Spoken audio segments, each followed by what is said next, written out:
जय मसीह की, hallelujah. Welcome to Calvary podcast. Thank you so much for joining us today. आज मैं आपके लिए भजन 63 पढ़ना चाहता हूँ और आपके ऊपर उस भजन को डिक्लेयर करता हूँ यीशु मसीह के नाम में। वहाँ इस प्रकार लिखा है, हे परमेश्वर तू मेरा परमेश्वर है, मैं तुझे ढूंढता हूँ, मेरे प्राण तेरे लिए प्यासे हैं।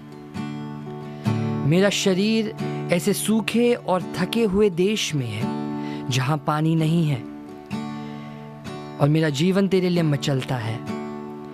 इसलिए मैंने पवित्र स्थान में तुझे देखा ताकि तेरी सामर्थ और महिमा देख सकूं, क्योंकि तेरी करुणा जीवन से भी उत्तम है। इसलिए मेरे होठ तेरी प्रशंसा करेंगे। मैं जीवन भर तुझे धन्य कहूंगा और तेरे नाम के द्वारा अपने हाथ उठाऊंगा। मेरा जीवन मनोचिकने और पुष्ट भोजन से तृप्त होगा और मेरा मुंह आनंदित होठों से तेरी स्तुति करेगा। जब मैं बिस्तर पर तेरा स्मरण करूंगा तो तू रात के पहर में तेरे ही विषय में ध्यान करता रहूंगा, क्योंकि तू मेरा सहायक बना है।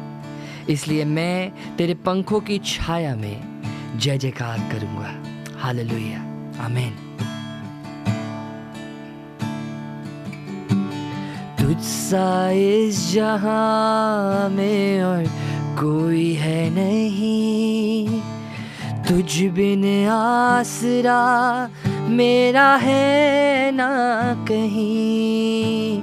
रहूं तेरी बाहों में प्रियतम मेरे, तू ही मेरा सर्वस्व यीशु मेरे। तुझसा इस जहां में और कोई है नहीं, तुझ बिन आसरा मेरा है ना कहीं। रहूं तेरी बाहों में प्रियतम मेरे, तू ही मेरा सर्वस्व यीशु मेरे। आराधना तेरी आराधना यीशु मेरे, तेरी आराधना। आराधना तेरी आराधना यीशु मेरे, तेरी आराधना।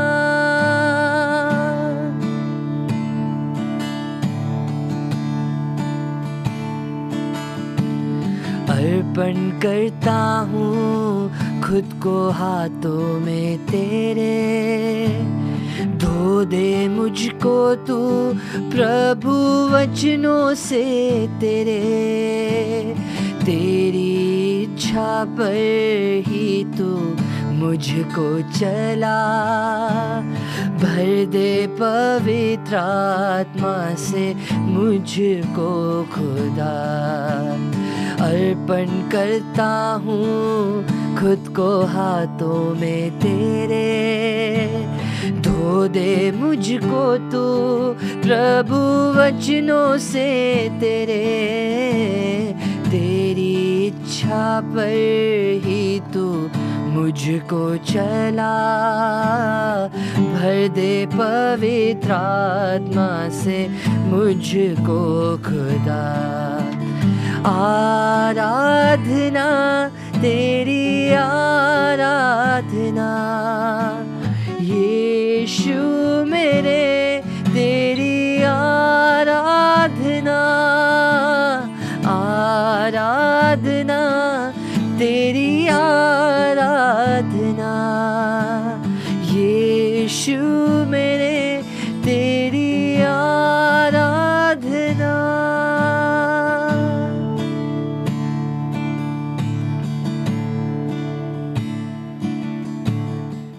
हम में से सब कभी न कभी डिस्करेज हो जाते, निराश हो जाते, और कई बार हम कई कामों को भी छोड़ देते। इस वजह से नहीं कि वो करना अहमियत नहीं रखता, पर इसलिए कि हम सोचते अब क्या फ़ायदा, अब रहने ही दो। कभी किसी के कहने की वजह से, कभी हालात की वजह से, कभी कोई परेशानियों की वजह से, और कभी कभी ऐसे लगता कि इसका कोई मकसद ही नहीं है। पर बाइबल कहती है कि छोटे चीज़ों के दिन को तुच्छ या निकम्मा मत समझो। हर एक बड़ी बात की शुरुआत कहीं छोटी से ही होती है, और इसलिए उन छोटी चीज़ों को ये कहना कि ये कोई मायने नहीं रखती, ये बहुत गलत हो सकता। देखिए, इन्होंने मंदिर के काम को शुरू तो किया था, अच्छे लोग थे, अपने आराम को छोड़कर यरूशलेम आए थे, काम शुरू किया।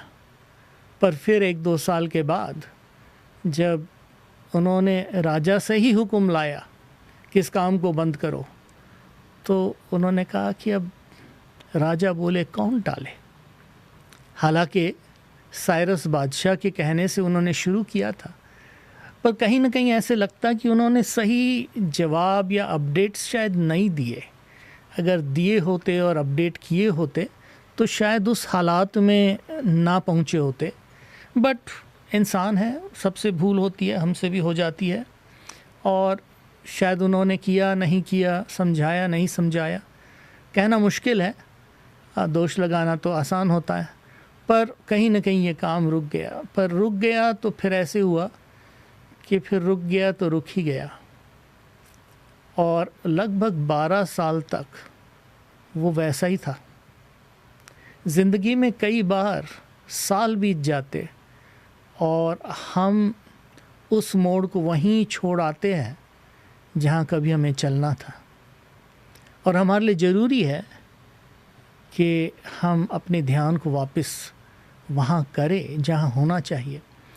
और ऐसे वक्त में प्रभु ने इन लोगों के बीच में 2 नबियों को भेजा, एक था हगाई और दूसरा था जकरयाह। और दोनों के अलग अलग दृष्टिकोण थे, दोनों के अलग अलग देखने के तरीके और जरिए थे, पर दोनों ने इस बात पर अहमियत दी, इस काम को वापस शुरू करो और पूरा करो। और हगाई के कहने पर उसने कहा कि तुम कहते हो ये वक्त नहीं है खुदा के घर को बनाने का, पर अपने काम तो आपके अच्छे चल रहे हैं। आप तो अपने घर को बड़ा अच्छा बना दिया आपने, उसकी लिपाई पोताई तो बहुत अच्छी हुई है, उस पर तो बहुत वक्त लगाया आपने। ये कैसा है कि अपने काम करने का टाइम सही है और खुदा के काम को करने का नहीं है, ये कैसा हो रहा है? और फिर उसने कहा, क्या ये वजह नहीं है कि खुदा ने भी आपके कामों पर आड़ा डाल रखा है? आपके फल ही ठीक नहीं आ रहे, आपके खेत ही ठीक नहीं पनप रहा है, आपकी फसल ही ठीक नहीं हो रही, और खुदा कह रहा है मैंने फूंक लगाई है। ये शैतान का काम नहीं है, ये नहीं कि शैतान ने आकर बर्बाद किया। बाइबल कहती है, खुदा कहता मैंने फूंक लगाई। क्या खुदा हर एक इंसान के ज़िंदगी में फूंक लगाता है? हरगिज़ नहीं। क्या वो हर एक की ताड़ना करता है? हरगिज़ नहीं। कई लोग मिलेंगे जिनके बुरे काम चल रहे हैं, कोई नहीं रोकता उनको। फिर इनकी ताड़ना क्यों हुई? बाइबल हमें बताती है खुदा जिससे मोहब्बत रखता है उसकी तंबीह करता है। तो फिर क्या हम खुदा से कहें हमसे मोहब्बत ही ना कर? हो सकता कोई ऐसा सोचे भी कि भाई खुदा से मोहब्बत रखने में ही तो तकलीफ है, क्योंकि और मोहब्बत रखेगा तो ताड़ना देगा।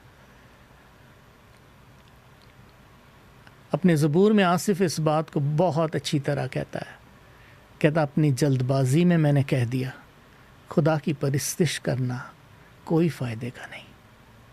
दुष्टों को देखो, बुरों को देखो, वो तो अच्छी तरह चल रहे हैं, उनको कौन रोकता? पर फिर उसने कहा जब मैं खुदा के घर गया, मैंने उनके अंत को देखा, और वो फिसलने वाली जगहों पर है। जब वो गिरे, कहीं के नहीं रहे। खुदा अपनों को जब ताड़ना देता है, एक वजह के साथ देता है, क्योंकि वो उन्हें बरकत देना चाहता है, वो उनको खड़ा करना चाहता है, वो उनको मजबूत करना चाहता है। और इसलिए खुदा ने भी इनके ध्यान को लेने के लिए उनकी ज़िंदगी में रुकावटें डाली। क्या आज आपकी ज़िंदगी में आपको लग रहा है कोई रुकावटें हैं? क्या इस वजह से है क्योंकि खुदा आपसे प्यार करता? उस प्यार को तुच्छ ना जाने, उस रुकावट को तुच्छ ना जाने। ये ना कहे खुदा तू मुझे क्यों ताड़ना देता है। बाइबल कहती एजरा की किताब के 5वें बाब की पहली आयत में कि तब उन दिनों में खुदा ने हगाई नबी और जकराया नबी यहूदियों के बीच में भेजा, और दोनों ने खुदा की वाणी उनको सुनाई, क्योंकि लोग डिस्करेज हो गए थे, निराश हो गए थे, और खुदा ने अपने कलाम से उन्हें मजबूती दी। खुदा का कलाम हमेशा हमें मजबूत करता है, क्योंकि जब हम उसकी मर्ज़ी को जान लेते हैं। पहली बार तो साइरस बादशाह के हुक्म से वो गए हुए थे, और साइरस बादशाह ने कहा था कि भाई इस काम को शुरू करो। तो वो सोच रहे होंगे भाई साइरस बादशाह ने कहा है हमें भी खुदा के काम को करना है, उन्होंने शुरू किया। पर अब दूसरी बार देखें, अब खुदा की आवाज़ सुनते हैं वो, और दूसरी बार खुदा की बातें सुनते हैं, और उस काम को शुरू करने के लिए किसी के लिए रुकते नहीं। अब दूसरी बार वही मुखालफतें होती है, और जकरिया नबी कहता है ये ताकत से नहीं है, ये सामर्थ से नहीं है, पर मेरे रूह से ये काम हो जाएगा। ऐ ज़रूब्बाबिल, ये पहाड़ क्या है, ये मैदान हो जाएगा। और बहुत खूबसूरत आयत है ये ज़करिया के 4 बाब की 6 आयत। It's not by might, it's not by power, but my spirit says the Lord. खुदा अपने रूह की ताकत से, जो रूहानी बातें हैं वो जिस्मानी बातों से ज़्यादा ताकतवर है, क्योंकि खुदा उसमें पैदा करने की ताकत रखता है। खुदावंद यीशु ने कहा जब बोने वाले ने बीज बोने के लिए गया तो उस बीज ने फल पैदा किया, क्योंकि उसमें ताकत है। और बीज खुदा का कलाम है, हमारे दिल में वो बोता है और ये फल पैदा करता है, हमारी ज़िंदगी को तब्दील कर देता है। आज खुदा आपसे बातचीत करता है। उसने आपको कोई काम दिया है, क्या वो काम अधूरा है? क्या उसको आपने कहीं ना कहीं छोड़ दिया? आज खुदा आपसे बातें करता है और कहता निराश ना हो, फिर खड़ा हो जा। क्या ये समय है अपने कामों को करने का और खुदा के कामों को पीछे करने का? ये नहीं कि अपने काम करना अहमियत नहीं रखते हैं, पर जो काम हमारी ज़िंदगी का मकसद है उसको तो पूरा करना ज़रूरी है। खुदा आपकी मदद करे, मेरी मदद करे। मुखालफतें तो आएगी, उन्होंने भी सामना किया। उन्होंने कहा भी किसने आपको हुक्म दिया है सब करने का? और अब का उनका जवाब था ये हमारे खुदा का काम है, ये हमारे खुदा की तरफ से हुक्म है। और फिर साइरस बादशाह ने भी हुक्म दिया है, और जब उन्होंने चेक किया और पता पड़ा कि वाकई ऐसी बात है, तो जवाब इस बार बहुत ही अलग था। पहले जैसे नहीं ये काम रोक दो, जवाब इस बार था इनको कोई ना रोके, इनको कोई ना रोके और इनकी पूरी मदद की जाए। और बाइबल कहती है ये काम जो ज़रुब्बाबिल और जोशुआ ने शुरू किया था, हालांकि छोटे का काम था, पर उन्होंने पूरा किया। मंदिर बन गया और उन्होंने पहला फसा मनाया। कितनी खुशी की बात है। आपके और मेरे ज़िंदगी में भी खुदा ऐसी ही ज़िंदगी और कसरत की ज़िंदगी ले आए और हम खुदा के मकसद को अपनी ज़िंदगी में पूरा करें। मुखालफतें तो आएगी, तकलीफ़ें तो आएगी, पर कोई बड़ी बात नहीं है। ये बातें इसलिए लिखी गई है एक नमूने के तौर पर, ताकि हम इनसे सीखें। हम इनकी ज़िंदगी से सीखते हैं। खुदा ने एक बात उनसे कही मैं तुम्हारे साथ हूँ। अगर वो हमारे साथ है, बाइबल कहती है अगर परमेश्वर हमारे साथ है, हमारा दुश्मन कौन हो सकता। निराश ना हो, आइए हम प्रार्थना करें। हे प्रभु, हर एक सुनने वाले पर अपने आशीष के हाथ को रख, और हम प्रार्थना करते हैं जिस मकसद के लिए तूने उन्हें बनाया है और जो तेरी मर्जी उनके लिए है, हो सकता उन्होंने कहीं इसको आधे में छोड़ दिया है। आज प्रभु तो इज़रा की किताब से हमें सबको उत्तेजना देता है, एनकरेज करता है, हमें सिखाता है कि वापस हम उस काम को शुरू करें।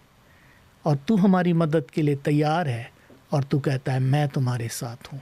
खुदावन यीशु के नाम में दुआ करते हैं, आमीन।